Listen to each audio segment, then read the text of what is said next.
Pagpapatuloy po natin yung aking series sa Matthew Sermon on the Mount, no? At nandun na po tayo sa chapter 7, no? Chapter 7 magsisimula sa verse 7. At kung titingnan natin yung ating mga Bible, meron itong title na Ask and it will be given, no? Ask and it will be given. At kung titingnan natin at aalamin natin yung katotohanan patungkol sa Diyos, yung attributes ng Diyos, no? Yung attributes ng Diyos, ang Diyos ay all-powerful. Tama ba 'yon? Sino dito yung ku-question doon sa pagiging all-powerful ng Diyos? Ang Diyos ay all-powerful, no? Na pwede niyang gawin kung ano yung gusto niyang gawin at mapangyayari ang bagay na 'yon. Ang ating Diyos ay matuwid, no? Kaya ang lahat ng kanyang gagawin ay makatuwiran, no? Ang ating Diyos ay mabuti, no? Ang Diyos natin mabuti, no? Kaya ang lahat ng kanyang gagawin ay para sa ikabubuti, hindi lamang natin individually, pero nating lahat bilang mga mananampalataya at ng buong mundo, no? Ang ating Diyos ay may infinite wisdom. Alam niya lahat, no? Walang bagay na lihim sa kanya. Walang bagay na maitatago sa kanya. Ang lahat ng bagay ay alam ng ating Diyos. At ang ating Diyos ay infinitely loving. No? Mapagmahal ang Diyos. Kaya ang lahat ng bagay na gagawin ng Diyos ay para sa pagpapakita niya ng pag-ibig sa kanyang mga anak. So bakit 'yon, no? Bakit doon tayo tumingin sa attributes ng Diyos dito sa mga verses na ating binasa kanina noong Bible reading? Alam niyo kasi mga kapatid, no? Isa sa malaking problema ng mga mananampalataya ay alam natin itong mga bagay na ito, pinananampalatayanan natin itong mga bagay na ito, pero unfortunately, hindi tayo lumalapit sa Diyos. No, wala tayong prayer life. Or kung meron man, ay napakaliit ng panahon na iginugugol natin doon sa ating pananalangin. Isipin nyo, kung tayo bilang mga mananampalataya ay lalapit sa Diyos at yung ating Diyos ay yung attributes niya ay all-powerful at kaya niyang gawin kahit anong gusto niyang gawin, siya ay mabuti, makikinig siya sa ating panalangin. Siya ay marunong, no? So, itong mga attributes ng Diyos na ito ay problematic sa atin bilang mga tao. Bakit? Kasi minsan, ang hadlang kung bakit hindi tayo nananalangin at tumatawag sa ating Diyos ay dahil sa ating kahinaan, sa ating kasalanan, no? Hindi, nakagawa ko ng kasalanan eh. Hindi ako makalapit sa Diyos kasi meron akong kasalanang dala-dala. No? Kailangan ayusin ko muna yung sarili ko. Kailangan magbago muna ako bago ako lumapit sa Diyos. At ito yung gawa sa atin ng kaaway. No? Ito yung gawa ni Satan sa atin. Na kapag tayo nagkasala at may panahon na tayo lalapit sa Diyos, ipapaalala niya sa atin, ikaw kagagawa mo lang ng kasalanan tapos lalapit ka sa Diyos. Hindi yun galing sa atin mismo. Ito ay galing sa gawa ng kaaway para tayo ay hindi lumapit sa Diyos. At si Jesus Christ, dito sa Sermon on the Mount na ito, ay binigyan niya tayo ng encouragement para manalangin. Binigyan niya tayo ng encouragement, manalangin. At ang sabi niya doon, ay ask, ano pa? Seek and knock, no? 3 beses, no? May tatlong bagay. May 3 beses tayong inimbitahan ng Diyos ni Kristo para tayo lumapit sa kanyang Ama, no? Ikaw ay tumawag, no? Ikaw ay humanap at ikaw ay kumatok, no? At kung titignan natin ito, no? Ito yung command sa atin ni Jesus Christ. Ito ay commandment ni Jesus Christ sa atin. No? Na ask, seek, and knock. At hindi niya lang sinabi na gawin niya itong mga bagay na ito. At dahil merong pangako si Kristo dito sa mga bagay na ito. Anong sabi niya doon? Ask and it will be given to you. No? Pangako. Kapag ikaw ay humingi, ito ay ibibigay sa iyo. Seek and you will find. No? Humanap ka at ikaw ay makakasumpong o ikaw ay makakatagpo. At ikaw ay kumatok, knock and it will be opened to you. So ito yung mga pangako na kapag tayo lumapit sa Diyos, no, ay siya ay tutugon sa ating paglapit sa Kanya. Siya ay tutugon sa ating paglapit sa Kanya. At kung titignan natin, no, bilang mga mananampalataya, ang Diyos ay available sa atin every time. No? Ang Diyos ay available sa atin every time. Ito, makaka-relate dito yung mga tatay, no? Mga tatay. Na yung, kapag kasama mo yung anak mo, at kapag siya'y humingi, no? Kapag kaya mong ibigay, ito ibibigay mo sa kanya. No? Halimbawa, magkasama kayo ng anak mo, lalapit siya sa'yo at siya'y hihingi, at iyo siyang bibigyan kung ito'y kaya mong ibigay sa kanya. Pero kung hindi kayo magkasama, anong gagawin ng anak mo kapag meron siyang kailangan? Halimbawa, nasa bahay, hindi kanya nakikita, anong gagawin ng anak mo? Di ba hahanapin kanya para hingin yung kanyang pangangailangan? Hahanapin kanya. No? At tayo rin, nung tayo'y bata, ganon. Nung tayo may pangangailangan, hahanapin natin yung tatay natin. Kapag hindi natin, pag wala siya pag hindi natin siya nakikita. No? At gayon din, kung hindi niya tayo makita at nandun tayo sa loob ng ating kwarto, anong gagawin niya? Kakatok siya. At iyon naman siyang pagbubuksan. Ganon din ang Diyos. Na pakiramdam natin, minsan ay hindi natin siya matagpuan or hindi tayo makapag-ask sa Kanya or makahingi sa Kanya directly, so kailangan natin siyang hanapin.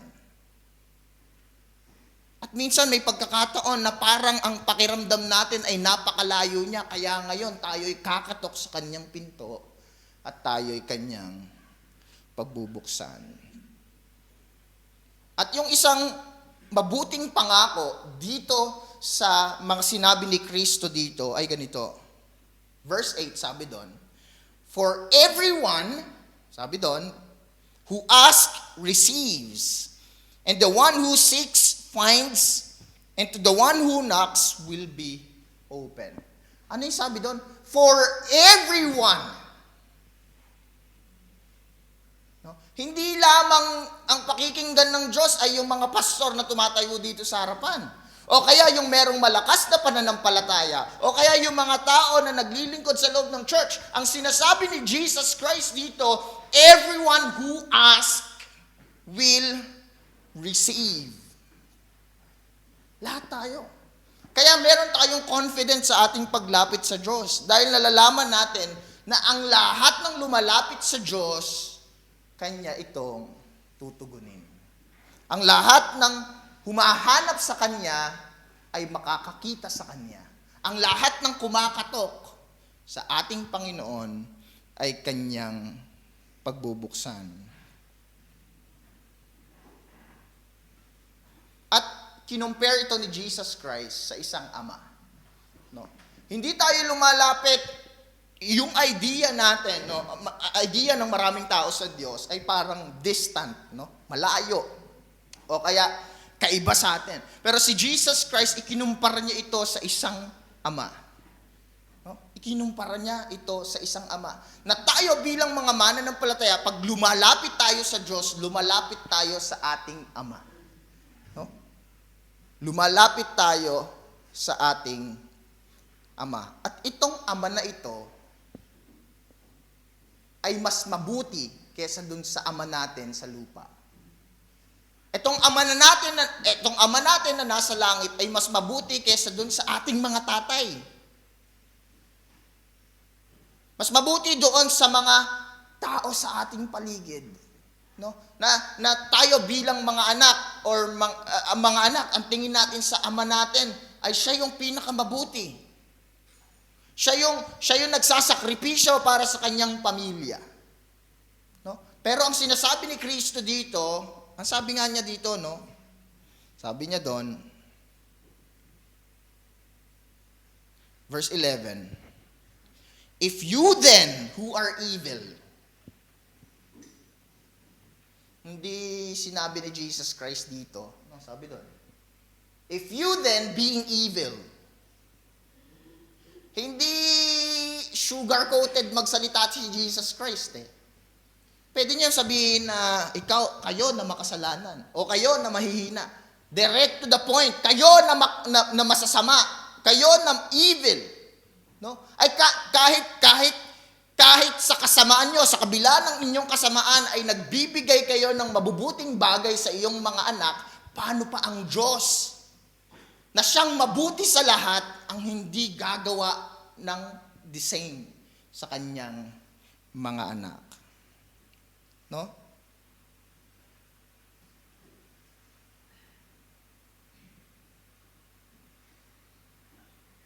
At yung pagiging ama ng ating Diyos Ama na siyang ating tinatawagan ay encouragement sa atin para lumapit sa Kanya. Para lumapit sa Kanya. Na itong Ama natin sa langit na napakabuti, kung ikukumpara natin sa pinakamabuting tatay dito sa lupa, ay hindi natin ito maikukumpara. Magiging masama yung pinakamabuting tatay dito sa lupa kung ikukumpara sa Diyos. Bakit? Ang tawag sa atin, evil. Kung tayo na evil, na mga magulang, ay kaya nating magbigay ng mabuti sa ating anak, paano pa kaya siya? Tayo, at yung sinasabi ni Jesus Christ dito, kayo na evil. Sa kabila ng pagiging evil natin, tayo'y mga anak. Sa kabila ng pagiging makasalanan natin, tayo'y tinawag na anak ng Diyos.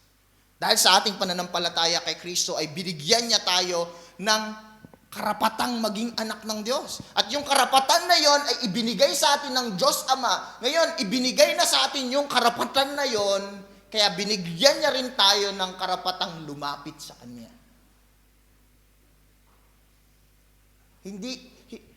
Yun ngang pagiging anak natin sa kabila ng ating pagiging makasalanan.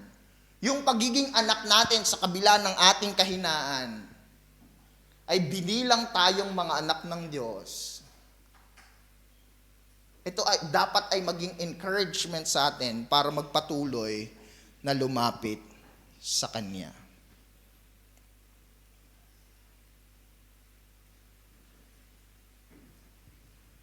At sinasabi dito sa mga verses na ito, mga kapatid, sinabi niya doon, sa verse 9, sabi doon, or which one of you, if his son ask him for bread, will give him a stone? Or if he ask for a fish, will give him a serpent? If you then, who are evil, who know how to give good gifts to your children, how much more will your Father who is in heaven give good things to those who ask Him? So tayo bilang mga mananampalataya, kapag tayo lumapit sa Diyos at tayo humingi sa Kanya, tayo Kanyang pakikinggan. Yan ang malaking tanong ng maraming Kristiyano. Lahat ba ng aking hihingin sa Diyos ay ibibigay niya sa akin? Anong sagot doon, mga kapatid? Lahat ba? Lahat ba ng hihingin mo sa Diyos, ibibigay sa'yo?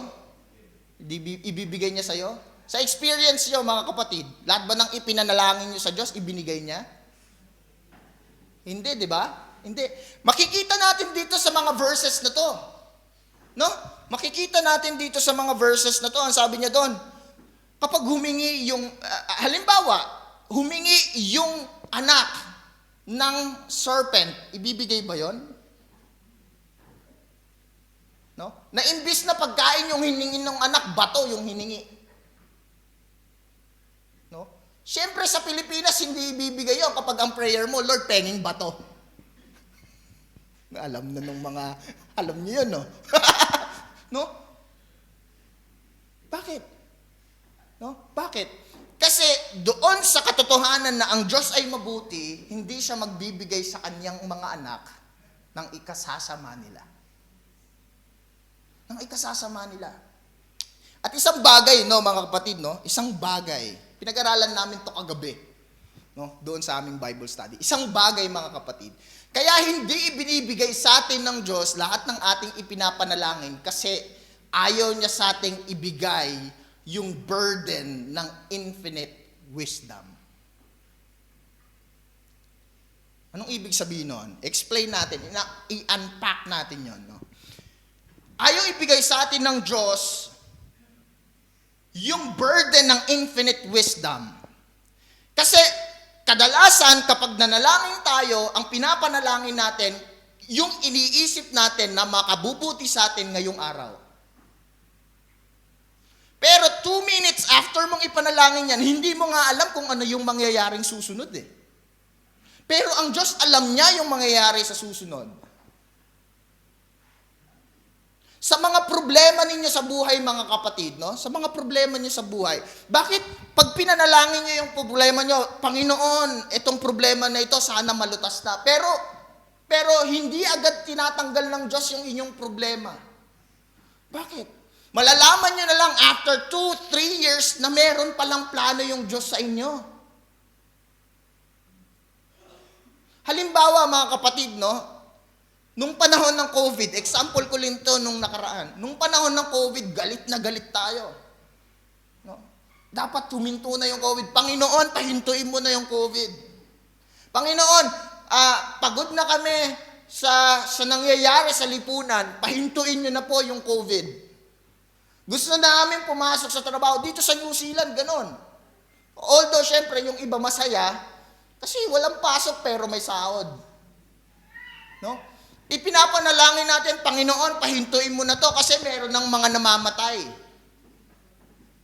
No? Panginoon, pahintuin nyo na po ito. Sana lumagpas na itong panahon na ito ng COVID. Pero after ilang taon, no? 2019 yung COVID, 2020 nagka-lockdown dito sa New Zealand. 2021 binigyan ng visa yung lahat ng nandito, ng residency.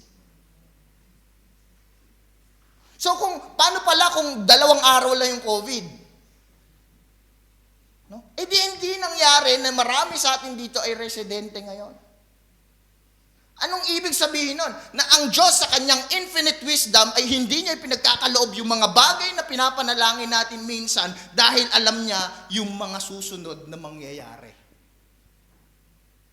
At para yon sa ikabubuti ng kanyang mga anak. Para yon sa ikabubuti ng kanyang mga anak. Kaya hindi binibigay sa atin ng Diyos yung ating mga pinapanalangin dahil ang Diyos ay mabuti, siya ay marunong sa lahat. At sa pagiging marunong niya sa lahat ay hindi niya yun ibibigay sa iyo dahil alam niyang may mas mabuting bagay na para sa iyo. Na may mas mabuting bagay para sa iyo. Na tayo bilang mga tao, ang isipan lang natin kung ano yung kailangan ko ngayon. Kung ano yung dapat meron ako ngayon. Pero hindi natin naiisip na ang Diyos na siyang nagkakaloob nitong mga mabubuting bagay na ito ay nalalaman niya rin yung ating mga kinabukasan. Kagaya ng pinag-aralan namin kahapon, ang sabi ni John the Baptist, walang bagay, walang anumang bagay na matatanggap tayo kung hindi ito galing sa Diyos. Kaya lahat ng bagay na meron tayo, lahat yan ay galing sa Diyos. Maaaring ipinalangin mo man yan o hindi, yan ay nagmumula sa Diyos. At yung sinabi ko rin kahapon, sabi ko, sa kaysaysayan ng ating mundo, hindi lang balasahan ng mapigi ng mga Westerners, yung mga Europeans, yung kanilang pagkain, kaya nagpapunta sila ng ilang mga expedition sa Pilipinas o sa Spice Island para kumuha ng mga spices para ma-preserve yung kanilang pagkain during winter. At dahil doon, sinakop ang Pilipinas, naging Kristiyano tayo, at ngayon nandito tayo sa New Zealand. At maaaring dun sa bagay na yon ay maraming tumanggap kay Kristo at naging mananampalataya dahil dun sa mga events na yon. Dahil lang ang pagkain ng mga Europeans ay kailangan nilang i-preserve. Maliit na bagay. Maliit na bagay. Pero nagkaroon ng malaking impact sa atin bilang mga mananampalataya. Bakit? Dahil nalalaman ng Diyos ang hinaharap. Kaya kung tayo ay tatawag sa Diyos, magkaroon tayo ng confidence sa Kanya na yung mga bagay na ating hinihingi, ito'y ipagkakaloob niya kung ito'y mabuti para sa atin. Kung ito'y mabuti para sa atin. Maraming nananalangin, mga kapatid, lalo na nitong mga nakaraang linggo, maraming nananalangin na ibigay sa kanila ang numero. Ang mga tamang numero. Sapol. Yun, alam niya. Ibigay sa kanila yung tamang numero. Pero anong sinasabi ng Biblia patungkol sa mga bagay na ito? Yung salapi na nakuha mo ng madalian, ito'y hindi makakabuti sa'yo. Kaya kahit anong panalangin natin, hindi ito'y pagkakaloob sa Diyos, hindi ito'y pagkakaloob ng Diyos sa atin kung alam niya na ito'y makakasama sa atin. Alam mo magandang gawin doon sa pantaya? I-invest mo na lang. Diba? Baka sa pamamagitan nun, lumago pa yun. No? At yun, at kung titingnan natin yung mga bagay na ito, marami tayong inilalapit. Ganun din, no? Sa sabungan, ang daming mahilig manalangin sa sabungan. May Kristo nga.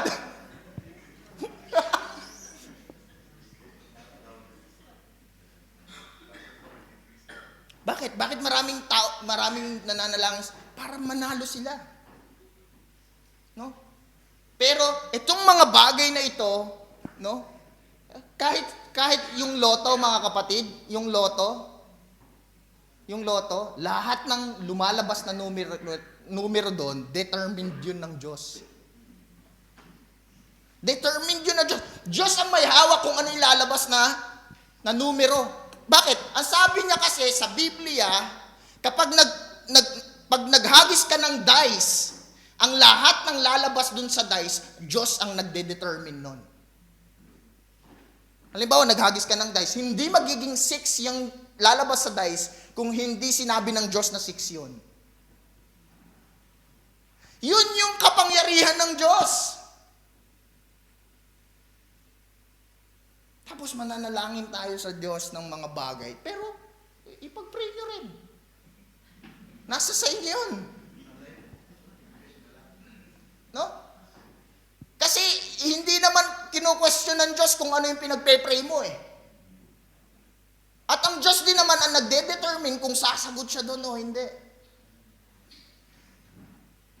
Pero ang katotohanan, mga kapatid, ang Diyos ay sumasagot sa ating mga panalangin at ang kanyang sagot ay laging mabuti para sa atin. Laging mabuti para sa atin. May mga panahon na yung mga tao ay nagkakasakit, yung mga mananampalataya ay nagkakasakit. Ang panalangin nila, Panginoon, pagalingin niyo po ako. Marami sa kanila na yung huling sakit nila ay hindi pinagaling ng Diyos at yun yung dahilan kung bakit sila namatay. Lahat ng mananampalataya yon, ganon. Lahat ng mga namatay na mananampalataya, ipinanalangin nila na pagalingin sila dun sa kanilang mga sakit, pero hindi sila pinagaling ng Diyos dahil ang plano ng Diyos ay para sa kanila ay tapos na yung kanilang laban dito sa lupa. Tapos na yung kanilang pakikibakas sa kasalanan at panahon na para sila ay sumama sa ating Panginoon. Kaya sa ating pananalangin, mga kapatid, lagi nating uunawain na ang Diyos ay mabuti, kapag hindi siya sumagot sa aking panalangin, ito ay para sa aking ikabubuti. Ito ay para sa aking ikabubuti. Maunawaan ko man ito ngayon o hindi, darating ang panahon na i-reveal niya sa akin kung bakit hindi niya pinahintulutan yung aking panalangin. Bakit hindi niya pinahintulutan yung aking panalangin? Ang Diyos pa rin ang siyang magde-determine ng bagay na yon. At naging posible ang ating paglapit sa Diyos dahil sa ginawa ni Kristo sa krus. Itong message na to ay hindi para sa lahat ng tao. Ang message na ito ay para sa mga mananampalataya. Para dun sa mga mananampalataya na ang tawag sa Diyos ay Ama. Yung mga tao na kabilang sa iglesia ni Kristo. Hindi yung sa iglesia ni Kristo. Tayo bilang mga mananampalataya, yung inuutusan ni Kristo na lumapit sa Diyos. At ang beauty nitong commandment na ito, ang Diyos ay tutugon sa ating mga panalangin. Tayo pong lahat ay tumayo.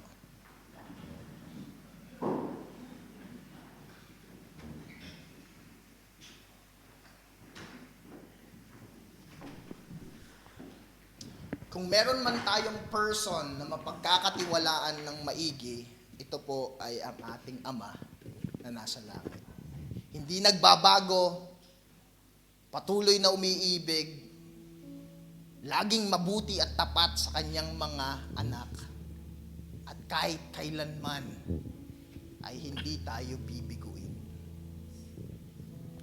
Na sa ating pakikinig ng mga mensaheng kagaya na ito, nawa tayo bilang mga mananampalataya ay matutong lumapit sa Kanya.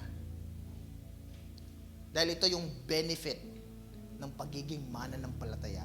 Meron kang access sa Diyos na siyang makapangyarihan sa lahat. Na ipagkakaloob niya yung mga mabubuting bagay sa Kanyang mga anak. Ito man ay ipanalangin mo o hindi. Ang pagtawag ni Kristo sa atin ay para tayo'y lumapit sa Kanyang Ama. At ginawang posible ito ni Kristo sa pamagitan ng kanyang pagbabayad, kanyang buhay sa ating mga kasalanan. Ngayon, posible na tayong lumapit sa Diyos at tayo'y kanyang pakikinggan. Tayo po ay manalangin. Panginoon, maraming salamat po sa pagkakataong ito na ibinigay niyo sa amin. Nangusap ka, Panginoon, sa aming mga puso. Sa katotohanan, Panginoon, na kapag kami lumalapit sa Ama, kami pakikinggan at hindi kami kailanman itataboy. Panginoon, makaranas kami ng kapayapaan sa presensya ng Diyos tuwing kami mananalangin. At ang kapayapaang ito, Panginoon, ay maging sagot na doon sa aming mga idinadalangin. Kami man ay dumaan sa libis ng lilim ng kamatayan, Panginoon, ang kapayapaan na nagmumula sa iyo sa mga panahon na kami lumalapit, ang siyang tutulong sa amin, Panginoon, para magtagumpay. Ito po, Panginoon, ang aming panalangin sa pangalan ni Jesus. Amen.